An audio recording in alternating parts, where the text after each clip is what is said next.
Hi there. So I saw some people wondering about how I saw a screenshot basically of a max on top of the SCU, and someone was wondering how they got up there, and they themselves were like, I don't know. So someone even suggested they were ESF lifted, and like, no, no, no, no, no, no. So I am currently an NC max at Allerton Biolab. Specifically though, I'm on Jaeger, so empty continent, big FPS. And I'm just going to show you some common wall jumping spots in biolabs where you can get onto the roofs. And these work as any class, any faction. So I'm doing it as a max, as an NC max, just to show all these off. It's recommended you have about 80 FPS to perform these jumps. The higher the better. However, like the reality is you shouldn't really struggle for that in 2021 in Planetside 2, especially if you're running a potato config. So this is the most common jump I think most people know about in the biolab, and it's just going to be jumping up these rocks. So you can see we jump up, jump up, jump up, jump up, and we're done. Okay, so we're already on the rocks. And obviously from these rocks we can go onto that building there, on top of C point in this case, or we can jump over to Banana Building, where I'm going to show the second wall jump. So obviously from Banana Building we can run across here, on top of Powerhouse Roof, and obviously from the Powerhouse Roof we can just jump straight onto the middle of the SCU and we can just run around it like so. But I want to show the next wall jump. So I'm doing these in terms of like what I'd call like knowability or how prevalent they are. So that's obviously the most prevalent wall jump, and probably the easiest in the biolab. The second most prevalent, and you don't see many people use them, is that on powerhouse buildings you have this little strip here. Okay, and this point you're getting this angled bit. Now this is true on all powerhouse buildings in the game where it's not blocked off, and effectively you're going to jump at this strip. And we're up, and then you sit on this bit of ledge here, and then you just jump a couple of times up, and we're on top of Powerhouse. This one can be a little tricky, and this one's definitely one of the more FPS dependent jumps. But it's very worth knowing because these buildings are scattered throughout the game. So if you can learn it, again, it's hard to see on my specific graphic settings, but this angled piece here is what we're looking at. So let's do it one more time, and up. So that's what we can do.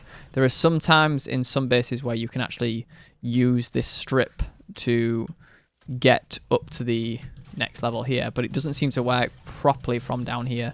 It only seems to work really when you get halfway up. It's probably just due to the geometry of the building itself. But it's just something to be aware of. Now, the last one I'm going to show is one I don't see a lot of people use or do, and I kind of found it myself by accident a long time ago. And I think some people have maybe watched a stream and just seen me do it. But I'm sure someone else discovered it before me, as is the nature of like Planetside or any game. They maybe just didn't publicize it or make a big deal out of it. But the next one is this one here. So we jump up here. That's a little harder than it looks.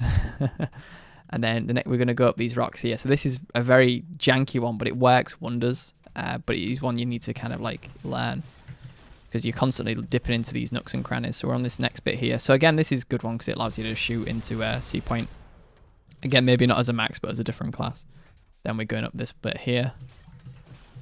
Okay, now we're on this bit. You can go around and kind of shoot down into the banana building balcony.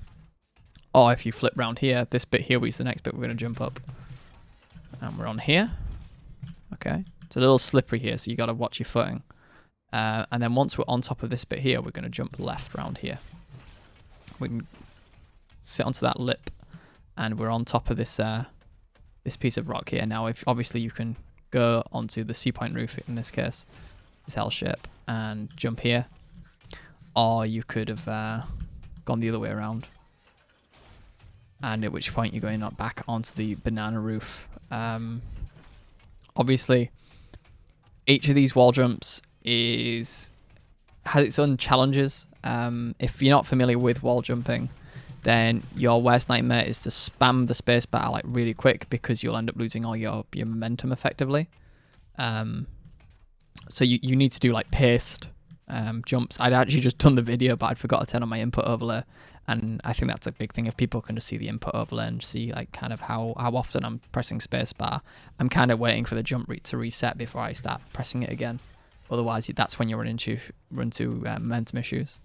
And those are the kind of three cornerstones of the biolab, the three most common and most useful Biolab roof jumps. There may be others that I'm not 100% aware of, but those are the 3 I kind of fall back to.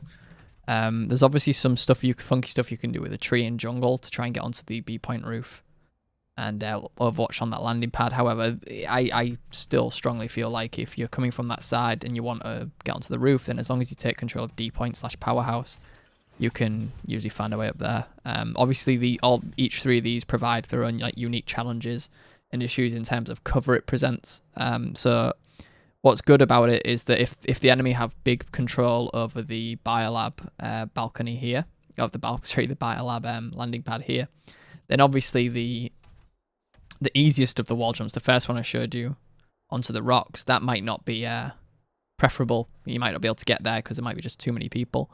In which case, the safest one you could then do is the powerhouse wall jump, or if you're feeling more up to it and you want to maybe shoot into C-point, you could try the other rock wall jump, the third jump I showed. Again, these work with any class, any faction. There's like, for example, in terms of maxes, I think Zoe could make the jump slightly easier because it increases speed, unless that's been changed, because I don't use Zoe at all. I actually find Catlight can make the jumps sometimes harder, the ones that require multiple jumps, but it should just make things easier. What Catlight's problem with me is it screws with my jumping rhythm, but it should actually just make all the jumps easier. It's just that you don't really need to run it. However, what it can do is make up for an FPS issue that you have. Say you've got really poor frame times or really inconsistent FPS, then running Catlight can make up for that, but I do think there's maybe other things you can do. But yeah, they're the main Biolab wall jumps. By all means, share this about. Really kill Planetside at this point. But again, if you ever wondered where them roof heavies are coming from, this is how the roof heavies are doing it in Planetside.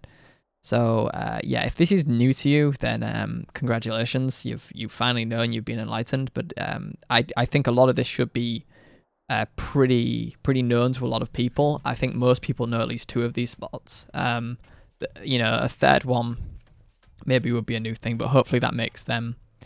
And if you have seen maybe a new wall jump spot you didn't realize about before, hopefully this opens up some new avenues to you, and you gain a enlightened appreciation of wall jumping. So thank you for watching. I'll stop the video now, and yeah, if there's any more developments, people are confused about stuff, I'll be happy to make my own little videos like this again. Thanks for watching.